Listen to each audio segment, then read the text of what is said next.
오늘은 이 기록되었을 때 이 책의 이 마지막 관의 마지막 부분을 다루는 날이 되었습니다. 이 혼용연구 기록되었을 때 이 책 정말 좋은 책입니다. 이 책을 우리가 이 구도자들과 같이 또 가족들과 같이 우리가 사용한다면 아주 좋을 거라 생각이 됩니다. 예배 시간에 사용해도 좋겠고 또 개인적으로 성경을 가르칠 때도 아주 좋은 책이 되겠습니다. 이 책의 이제 맨 마지막 부분 296페이지의 말씀을 보도록 하겠습니다. 25관인데요. 이 마지막은 성령의 이 선물입니다. 이 성령의 이 선물 가운데서 주신 하나님의 은혜를 함께하고자 합니다. 성령에 대하여서 우리가 지난 잠깐 복습을 한다면 성령은 누구신가요? 했을 때 누구였습니까? 네, 성령은 하나님이셨습니다. 하나님이십니다. 삼위 하나님 중에 한 분이십니다. 그리고 셋째 위격에 계시는 분이시고 그분을 성경은 분명히 사도행전 5장에서 하나님이라고 분명히 말씀하고 있습니다. 예수님께서도 그분이 천국으로 가시면서 또 다른 보혜사로서 성령을 주시겠다고 말씀하셨습니다. 예수님이 보혜사이시고 또 우리의 구주이시지만 동시에 보혜사, 은혜를 주시는 분, 우리에게 은혜를 베풀고 중보하시는 분이라는 뜻이죠. 바로 그와 같은 성령께서 이제 예수님이 이 땅에 우리 속에 계시도록 성령님께서 충만히 임재하시겠다는 약속을 주셨습니다. 그리고 어떻게 우리가 예수님의 임재를 경험할 수 돕냐면 우리가 성령의 충만함을 구해서 성령께서 우리 안에 계시게 될 때에 요한 1서 3장 24절은 바로 성령으로 말미암아 예수께서 우리 안에 계시게 된다라는 사실을 우리가 말씀을 나누었습니다. 그렇다면 오늘부터 볼 말씀은 성령의 역할은 무엇인가요? 하는 것입니다. 요한복음 16장 13절입니다. 읽겠습니다. 그러나 진리의 성령이 오시면 그가 너희를 모든 진리 가운데로 인도하시리니 그가 스스로 말하지 않고 오직 들은 것을 말하시며 장래일을 너희에게 알리시리라. 이 성령을 어떤 성령이라고 말씀하고 계십니까? 진리의 성령. 또 성령은 진리다라고 말씀하고 있습니다. 진리의 성령. 바로 예수님께서도 무엇이 되십니까? 바로 내가 곧 길이요. 그다음에 뭐라고 했습니까? 진리요. 생명이니. 그래서 진리이신 예수님이십니다. 하나님 아버지 어떨까요? 진리이신 하나님. 진리의 하나님이란 말이 시편에 여러 군데에 나옵니다. 바로 이 진리의 성령께서 오시면 너희를 모든 진리 가운데로 인도하시리니 성경에서 말하는 진리는 무엇이 진리냐면 삼위 하나님께서 성부, 성자, 성령께서 진리가 되시고 그 다음에 그분의 말씀인 성경 말씀이 바로 진리의 말씀입니다. 그러므로 우리가 예수님을 믿을 때에 예수님을 통해서 또 인도하신 것처럼 성령께서 우리를 모든 진리 가운데로 인도하시는데 스스로 말하지 않고 오직 들은 것을 말하시며 또 장래일, 바로 장래일을 너희 알리시리라. 바로 예언의 성령, 예수의 증거, 바로 예언의 영으로서의 그 역사를 하신다는 사실을 우리에게 말씀하고 있습니다. 이것이 바로 성령님께서 하시는 역할입니다. 그리고 또 하나가 있는데요. 요한복음 16장 8절 그가 와서 죄에 대하여 의에 대하여 심판에 대하여 세상을 책망하시리라 라고 기록하고 있습니다. 우리를 진리로 인도하시는 사명, 그리고 장래일을 우리에게 알리시는 사명, 또 우리로 하여금 예수님을 더 잘 알도록 예수님이 우리 마음속에 충만히 임재하도록 역사하시는 그와 같은 사명을 가지고 계신 성령께서 또 세 가지를 책망하시는데 죄와 의와 심판에 대하여 책망하신다라고 말씀하고 있습니다. 무슨 뜻일까요? 이 말씀은 조금 어려운 성경절이기도 합니다. 자, 왜 죄에 대하여 책망을 하실까요? 우리가 주님 안에서 죄를 깨닫고 의에 대하여 이해하고 심판을 인식하기를 바라시는 것입니다. 심판이 있음을 알기를 바라시는 것이 바로 성령님의 일이다. 왜 우리가 죄를 깨달아야 됩니까? 그것은 바로 죄를 깨달아야지 영적인 성장을 할 수가 있습니다. 다시 말하면 성령의 역사로 죄가 용서받아야지 우리가 온전히 성장할 수가 있습니다. 죄는 마치 뭐가 있습니까? 성경은 누룩이라고도 말했고 또 마치 질병과 같습니다. 해충과 같습니다.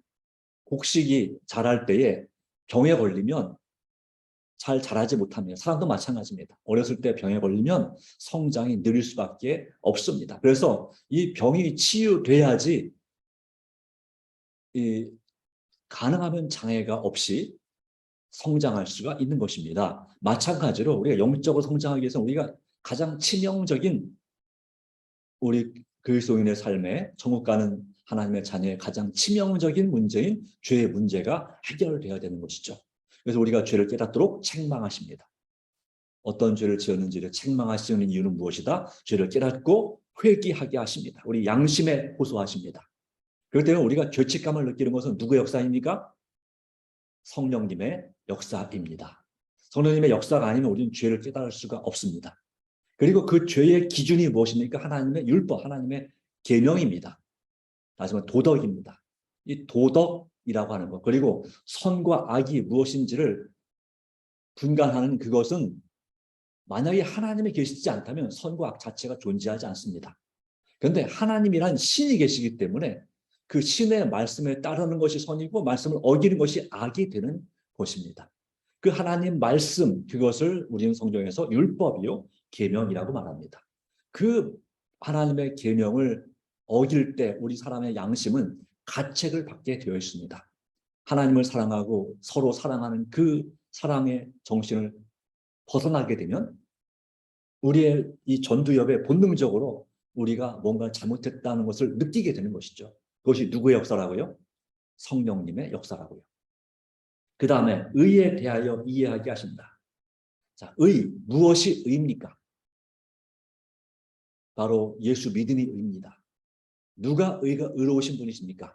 하나님께서 의로우신 분이십니다. 예수님께서 이 땅에 살아계시면서 믿음으로 의를 이루셨습니다. 그러므로 우리가 의가 무엇인지 이해할 때, 그리고 의를 어떻게 얻는지 이해할 때, 이 의는 오직 내 자신의 행위나 노력으로 얻는 게 아니라 하나님께서 보실 때 의롭다고 하는 그 판단 기준은, 그 자격은 뭘로 얻는다고요? 예수 믿음으로 되는 것입니다. 예수께서 십자가에 달려 돌아가셨기 때문에 그 십자가에 달려 돌아가신 예수님을 믿음으로써 그분의 보혈의 공로로 우리가 의롭게 되는 것입니다. 죄인이지만. 그래서 마치 무화과 나무 잎사귀 옷처럼 내 자신의 의로 나를 가려보려고 내 체면으로, 내 지식으로, 내 실력으로, 내 돈으로, 또 여러 가지 하여튼 관계 가운데서 내 자신을 가려보려고 하지만 그건 다 무엇입니까? 결국은 시들어서질 무화과 잎사귀 옷과 같은 것입니다. 그래서 주님은 우리에게 영원히 남을 수 있는 가죽은 바로 창세기 3장 21장에 기록된 21절에 기록된 바로 어린 양의 죽음을 통해서 우리에게 입혀주시는 의, 바로 예수님 하나님의 의를 우리에게 보여주시는 것입니다. 바로 그것은 어떻게 이해하게 되고 어떻게 얻게 되는가? 하나님에 대한 사랑을 체험하고 느낄 때, 우리가 사랑하면 그가 먼저 우리를 사랑하셨음이라는 요한일서 4장 19절의 말씀을 우리가 깨닫게 될 때에 우리는 그 하나님을 믿게 되고 그 하나님께서 보내신 독생자이신 예수님을 믿음으로 우리가 주님 안에서 하나님께서 우리를 보시고 그 의를 보시고 의롭다 인정하시는 것이 바로 하나님의 의입니다. 의에 대하여. 그런데 그런 의에 대하여 책망하신다. 왜 그렇습니까? 예수 믿음으로 의롭게 되어야 되는데 내 행위와 노력과 내 공로로 내가 덕을 쌓아서 내가 착한 일을 많이 해서 내가 예배를 열심히 참여함으로 의를 이루려고 하는 것입니다. 완전하게 되려고 하는 것입니다. 그것은 절대로 불가능한 일인데 그 불가능한 일을 자꾸 시도하니까 하나님께서 성령을 통해서 책망하시는 것입니다. 자, 심판하시리라. 전도서 12장에 보면 1절부터 말씀하기를 청년에게 말씀하십니다. 너의 청년의 때 곧 내 곤고한 날이 이르기 전에 너희 창조주를 기억하라라고 말씀하고 있죠. 그리고 네가 하고 싶은 대로 마음껏 해봐라. 그러나 뭐라고 했냐면 하나님께서 선악간에 심판하실 줄 알라. 내 삶의 인생에 대해서 반드시 계산할 날이 오고 책임져야 될 때가 온다. 그렇기 때문에 일의 결국을 다 들었으니 하나님을 경외하고 그의 명령을 지킬지어다라고 말씀하고 있습니다. 그래서 내가 사는 인생에 대해서 책임을 져야 됩니다. 그것이 바로 심판입니다. 그런데 우리 자신이 책임을 지면 그 결과는 반드시 어떻게 될까요? 우리 인생에서 우리가 책임을 지면 그 책임의 결과는 반드시 죽어야 됩니다. 즉 멸망당할 수밖에 없습니다. 왜요? 우리는 우리의 본성적으로 선한 일을 행하는 그런 경향보다는 악한 일을 행하는 성향이 더 강하기 때문에 나는 나도 모르게 자꾸 내 욕심을 부리고 나만 사랑하고 나만 사랑받기를 바라는 그런 식으로 가면서 그 일을 내 이익을 위해서 남의 이익을 희생하는 그런 일들을 벌이는 죄를 짓기 때문입니다. 그렇기 때문에 하나님께서 우리가 책임을 지면 반드시 멸망당하기 때문에 예수님을 땅에 보내셔서 바로 누가 책임지도록 정해 놓으셨습니까? 구원의 계획은 바로 예수님께서 우리의 인생을 책임지도록 십자가에서 죽으심으로 그렇게 정해 놓으셨습니다. 그런 하나님의 사랑에도 불구하고 그 사랑을 거절하고 내 스스로 인생을 책임지려고 할 때 내 마음대로 내 인생을 내가 내 마음대로 살아간다는데 누가 뭐라고 하느냐. 내가 번 돈 가지고 내가 남대로 쓰는데 그걸 가지고 누가 뭐라고 하느냐. 또 심지어 내가 낳은 자녀 내 마음대로 하겠다는데 왜 참견이냐 이런 식이 되는 거죠. 네. 그것이 많은 범죄 문제를 일으키고 있지 않습니까? 그래서 이 심판이 있음을 인식하는 것. 언젠가는 반드시 뭐가 있다? 하나님께서 계산하실 때가 온다. 인생을 결산할 때가 온다. 그 심판의 시간이 이르렀다는 사실을 인식하는 것. 그 근데 그것을 깨닫지 못하고 그냥 막 살아가는 세상에 대하여 하나님께서는 책망하신다 이 말이죠. 성령을 통해서. 그래서 심판이 있음을 알게 될 때 우리는 어떤 삶을 살 수가 있습니까? 이 죄악적인 삶에서부터 회개하여 돌이켜서 어떤 삶을? 거룩한 삶을 살 수가 있게 되는 것입니다. 이런 의미에서 여기에 이 예수님께서 가시고 나서 성령께서 이 땅에 오셔서 그가 와서 죄에 대하여 의에 대하여 심판에 대하여 세상을 책망하시리라. 그러면 성령의 사역이 없으면 영적 성장과 하나님에 대한 사랑 그리고 거룩한 삶이 불가능하다는 사실을 깨달을 필요가 있다는 것입니다. 성령의 역할은 그 모든 일을 가능하게 만드시는 역할을 하고 있다. 그리고 바로 예수님에 대하여 증언하신다. 이 말씀 드렸습니다. 예수님에 대하여 증언하고 그리고 우리로 하여금 예수님을 증거하도록 도우시고 또 진리를 찾도록 그리고 우리 삶 속에서 예수님의 품성, 곧 성령의 열매를 맺도록 인도하십니다. 그러기에 성령은 우리의 삶에 얼마나 영향을 미치고 있습니까? 에베소서 5장 18절입니다. 같이 읽겠습니다. 시작. 술 취하지 말라. 이는 방탕한 것이니 오직 성령으로 충만함을 받으라. 이 알코올 중독자를 본 적 있나요? 또는 술 주정뱅이라고도 말하죠.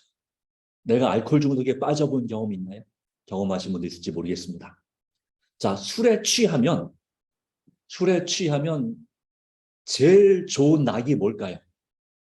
즐거움이 뭘까요? 술에 중독이 되면 알코올 중독이 되면 제일 좋은 낙은 뭐냐면 빨리 집에든 가게든지 가서 술을 마시는 것입니다. 자기 세상이니까. 네. 자기 세상. 술이 깨기가 무섭게 술 마시러 가는 것입니다. 옛날에 저희 가족 친척 중에도 그런 거 있었습니다. 막걸리를 한 말 받아다 놓고 들어갈 때 한 잔, 나갈 때 한 잔 이렇게 그리고 밥 먹을 때 한 잔 이렇게 늘 마시는 그것 때문에 중풍이 왔는데도 그걸 끊기가 정말 어렵습니다. 술 취하지 말라. 이건 방탕한 것입니다.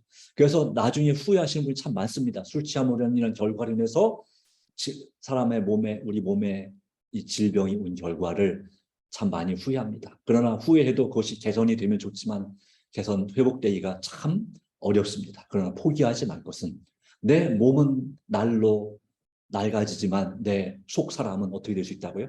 새롭게 될 수 있다고요. 근데 술 취하는 거의 상태와 마찬가지로 바로 성령의 충만이 아주 비슷하다.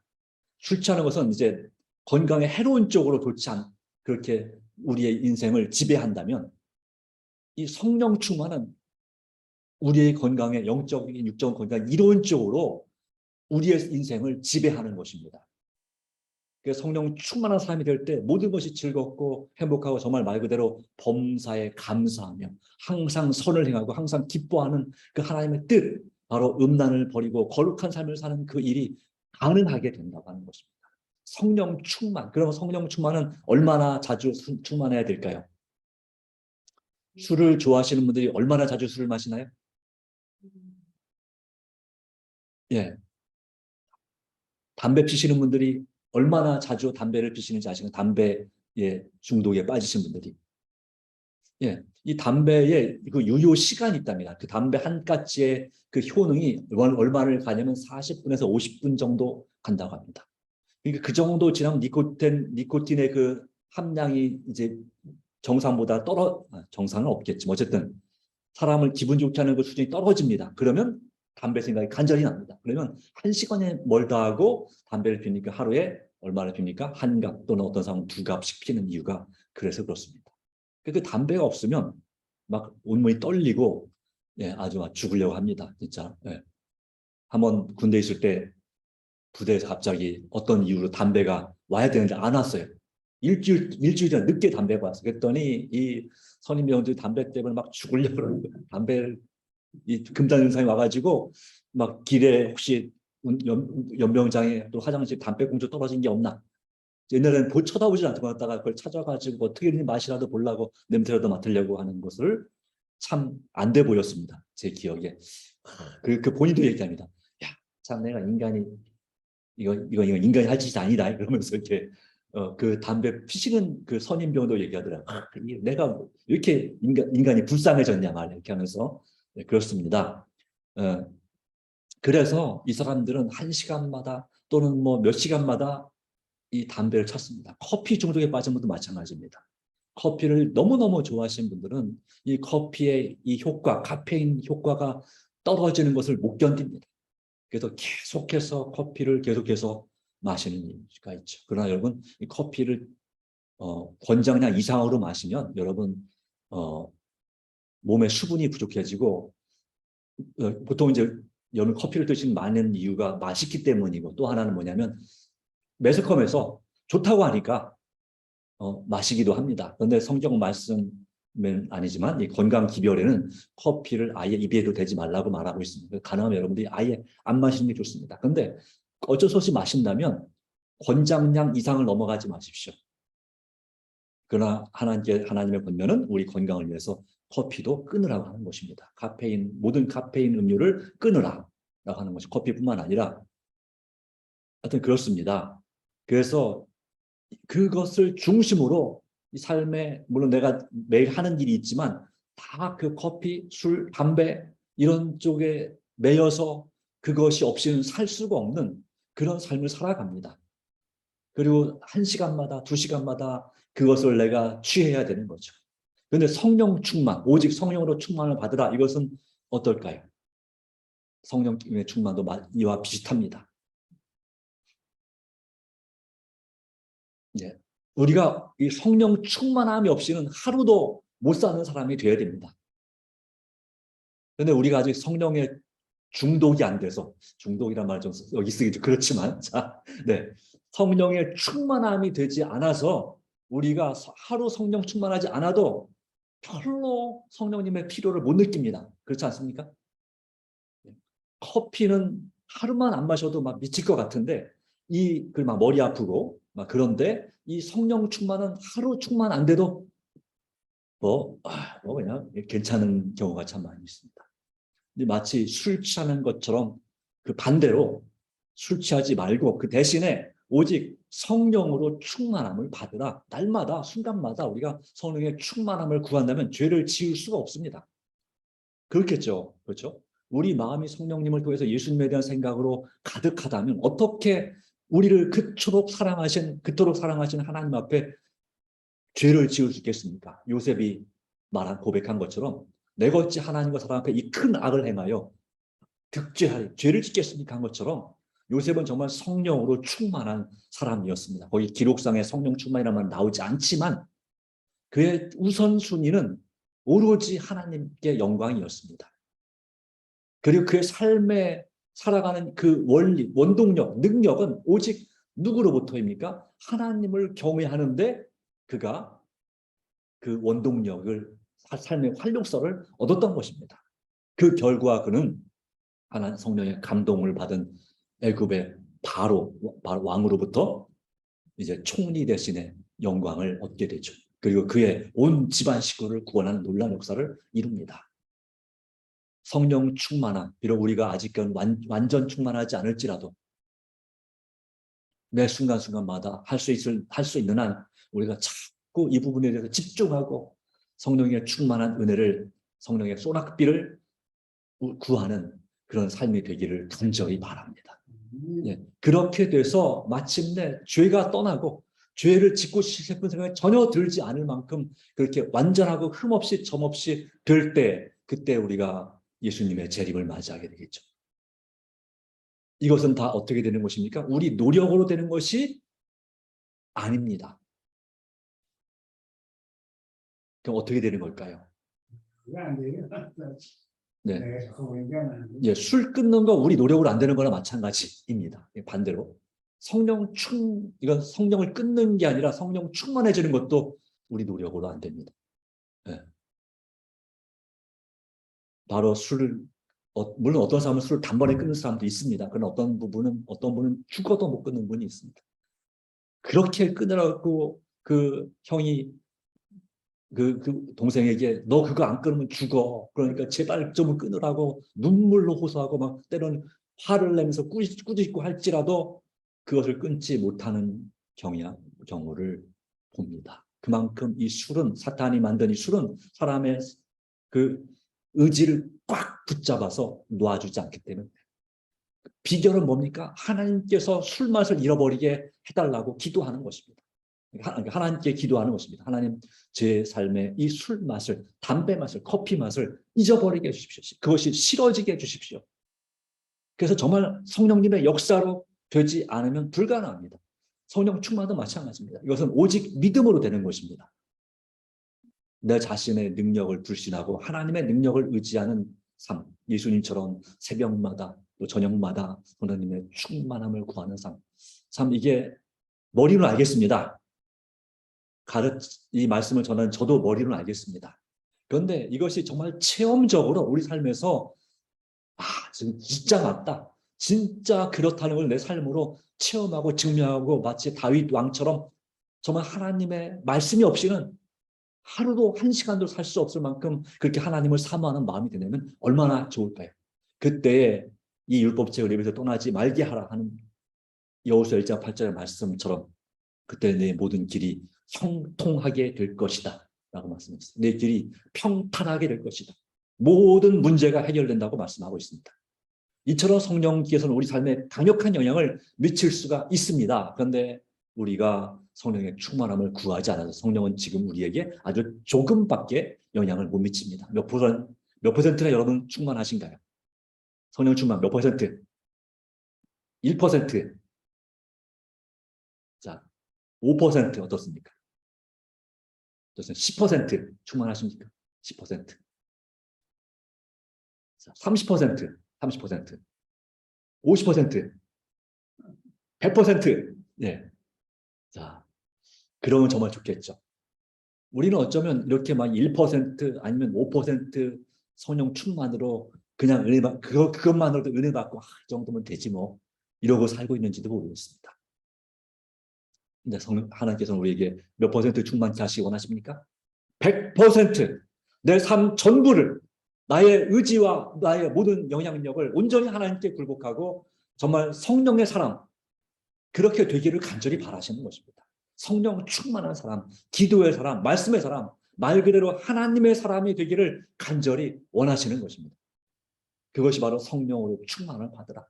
이 마지막 때 남은 자손으로서 우리가 늦음이 성령 충만을 받고 세상에 대하여 크게 외치는, 세 천사의 기별을 크게 외치는 이 사명을 전하기 위해서 우리는 이 바로 악령 충만한 사람이 아니라 성령 충만한 사람이 되어야 됩니다. 자, 왜 그러냐면 성령으로 충만하지 않으면 우리는 다른 영에 의해서 충만히 지배를 당합니다. 그러니까 성령이 차지하는 그 양 외에 나머지 부분, 만약 우리가 성령이 1% 충만하다면 악한 영은 우리 마음에 몇 프로 충만한 거예요? 99% 충만한 거예요. 그렇게 계속 싸움이 일어나는 거예요. 그런데 누가 이겨요? 그러니까 당연히 99% 충만한 악령이 이기죠. 악령이라는 말이 꼭 우리가 꼭 귀신 들려야만 악령 충만한 거 아닙니다, 여러분. 그러니까 정신이 획가닥 나가야지, 정신병을 갈 정도 돼야지 악령 충만한 거 아닙니다. 예. 그러니까 멀쩡한데도 악령 충만할 수 있다는 얘기예요. 그러니까 성경에 나오는 귀신 들린 자처럼 제 삶을 제어하지 못하고 사람들에게 피해를 주는 그 정도 되는 수준의 악령 충만도 있지만, 이성적으로 멀쩡한데 정신은 사단의 지배를 받는 누구도 있습니까? 예수님을 십자가 못 박아 죽였던 대제사장들, 그리고 바리새인들. 그 사람들은 이성적으로 지극히 멀쩡한 사람들이에요. 그런데 그들 또 가룟유다도 마찬가지고 멀쩡한 사람이죠. 아주 똑똑한 사람이죠. 그런데 어떻습니까? 그 마음은 100% 악한 영의 지배를 당하고 있습니다. 악령 충만합니다. 그래서 예수님을 은 30냥에 예수님보다 돈을 더 사랑해서 예수님 팔아버리고, 또 예수님을 신성 모독죄로 십자가 못 박아 죽이는데 바로 예수가 죽어야 우리 민족이 산다고 하는 그런 명분 때 가지고 예수님이 그들을 지지하지 않기, 따르지 않기 때문에 못 박아 죽이는 그 사람들은 역시 악령 충만한 사람들입니다. 네. 그러니까 그렇기 때문에 우리가 계속해서 죄를 지는 이유는 왜 그럴까요? 그 죄를 지는 순간만큼은 우리에게 성령이 떠나고 악령이 우리 마음을 지배하기 때문에 그 죄를 짓는 거 아니겠습니까? 물론 성령께서 우리 마음을 계속 계시지만, 이 말씀을 듣는 분치고 성령께서 1%도 안 계시는 분은 아무도 안 계실 것입니다. 네, 그렇죠?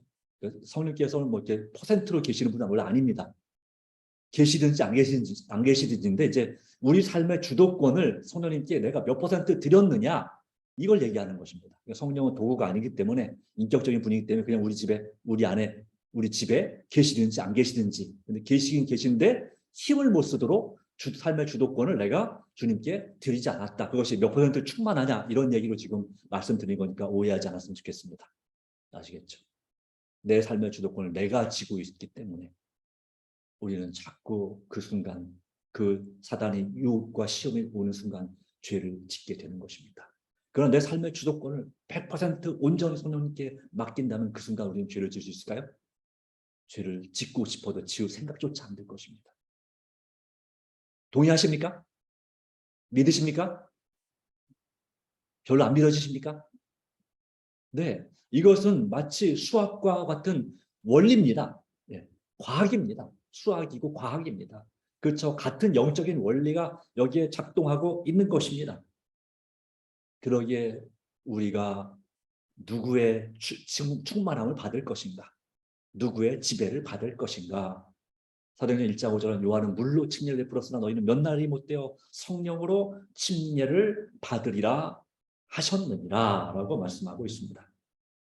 그러므로 여러분, 우리가 오직 성령으로 충만했던, 예수님께서 침례를 받으실 때 성령 충만했던 것처럼 우리도 성령으로 충만하기를 우리 하나님께서 바라시니 우리가 성령의 충만함을 간구하시게 되기를 간절히 바랍니다.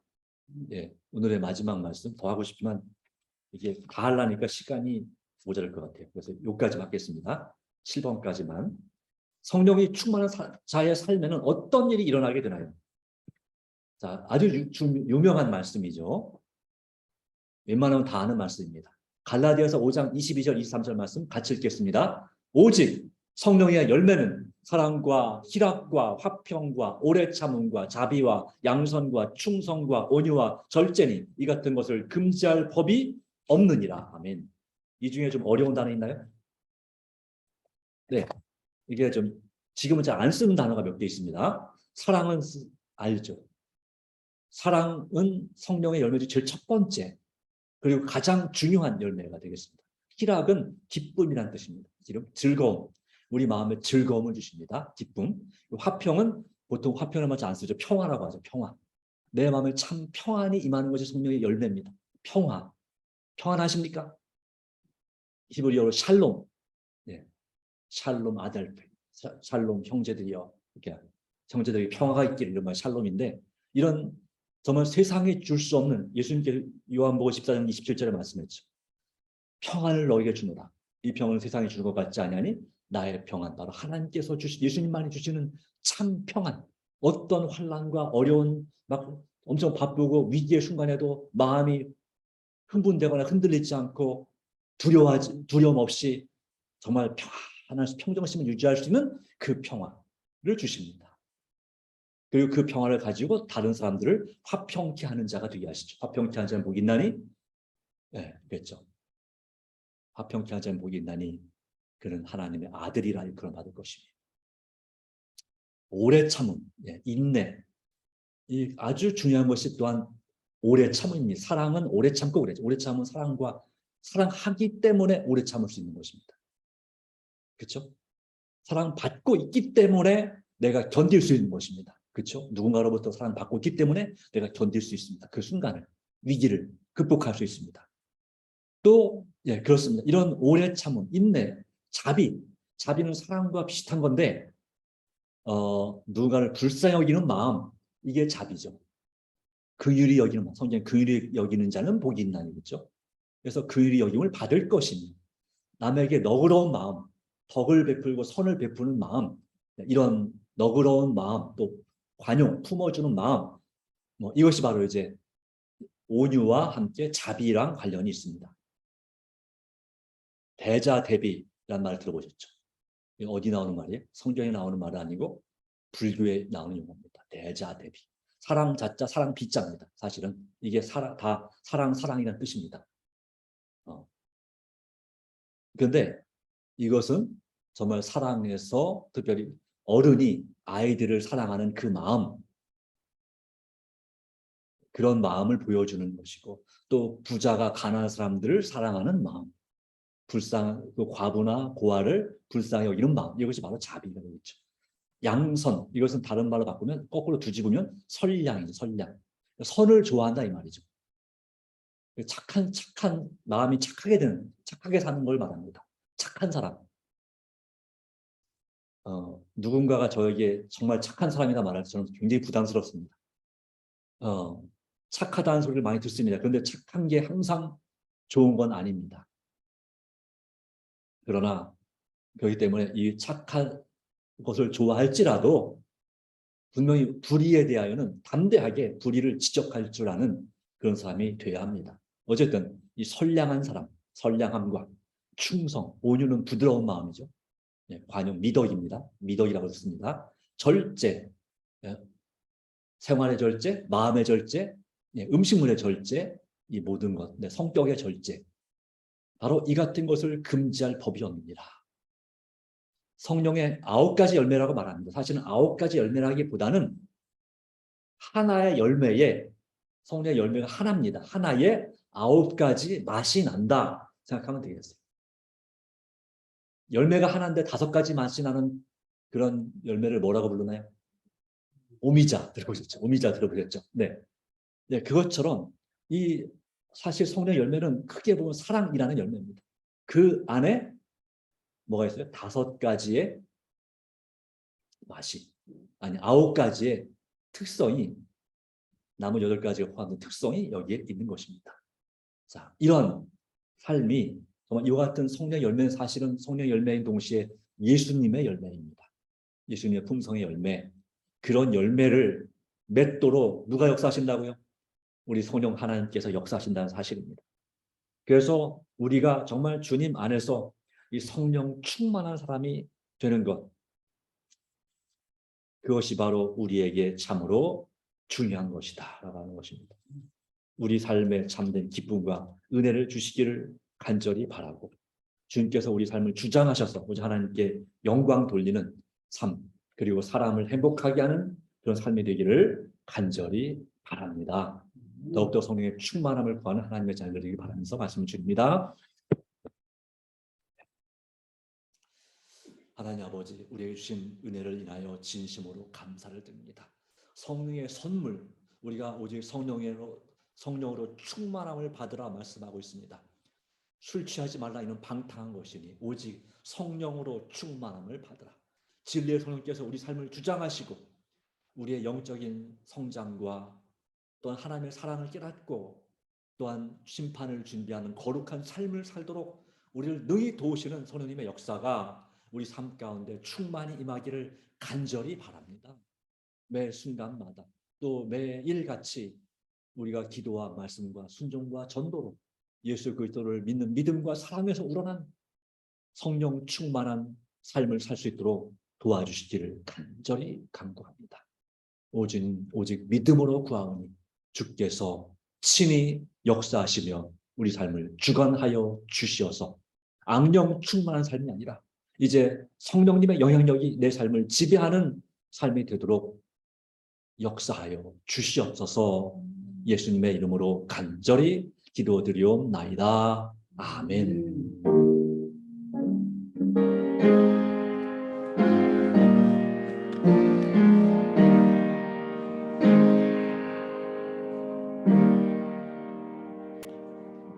네, 함께 해주셔서 감사합니다. 네, 주님 안에서 행복한 저녁 되시고요. 내일 안식일 아침 뵙겠습니다. 감사합니다.